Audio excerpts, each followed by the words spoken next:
we're going to discover Edu, who is a nominee for the Mercure for the Latin American region. You're based in Mexico. And can you introduce yourself, your name, your diploma, the year, and your area of expertise?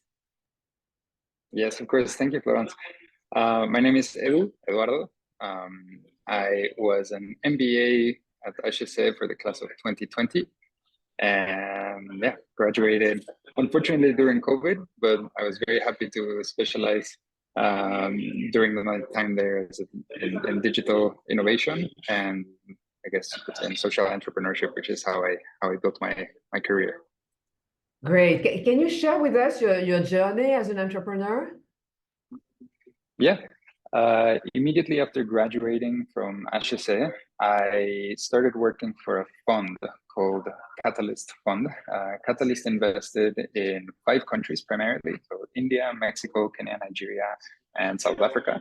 I was overseeing the Mexico operations and leading investments there for early stage fintechs, advancing the financial health of overlooked segments of the population. So this could be anything from credit cooperatives in Kenya to farmers in India to domestic employees in Mexico. And during my time there, I fell in love, I have to say, with insurance, which is not a thing that you'll hear often. And at the same time as COVID hit, I started to grow very worried for the health of my older loved ones, in this case, my grandparents. And in trying to find them health insurance in Mexico, I realized how that system is completely broken for older adults and how excluded they are from the sector. And that prompted me to start HOLTIN, today the first and so far only company that can offer insurance to adults of up to 85 years old in the country. Wow, that's fascinating. And for you, what do you think is the most important quality to be an entrepreneur? I would say probably just knowing that we don't know so many things and being ready and willing to find that out. So I would say, like, I guess you could describe it as intellectual humility. I don't know if it's the right way to say it. But like realizing that with every problem that comes through, like we just don't know, and it's such a rich place to start when you start with assuming you don't know. That prompts you to find people that are as excited to find out what the right answer for that is, and it prompts you to use the experimental methods to arrive to the right answers. And I think that's very rich. I would say that's the most important quality for an entrepreneur, just knowing what you don't know, I guess you could say. And what were your motivations to start such a journey, or maybe what was your dream? Yeah, my mom had me when she was super young. So my mom had me at 18 years old, and I grew up with my grandparents.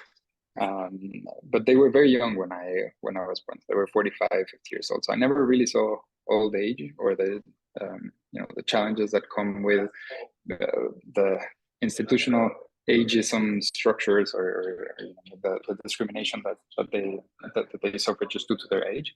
And when I as I described, when I started HOLTIN, it became very clear. So I guess you could say, yeah, I did this for them. Clients number 1 and 2 of the company. Yeah. That's great. And Edu, do you have any flaws you can talk about? Oh, so many. so really hard to pick. Yes, many. I think one could be I really I don't know if I am always the best person to solve something. I think I struggle quite a bit with imposter syndrome, and I'm sure, I don't know if that's a flaw or not, but I think it prevents me sometimes with moving at a more decisive speed. And I would say that I struggle with imposter syndrome. Yeah, I don't think it's a flaw, but it's definitely very painful, and yeah, it prevents from doing a lot of things. But thank God you didn't give in, and you did it. So congratulations, and congratulations again for being a nominee for the Latin American region. Thank you, Florence. There's some really awesome nominees, so really humbled to be a part of that group. Thanks. Bye-bye.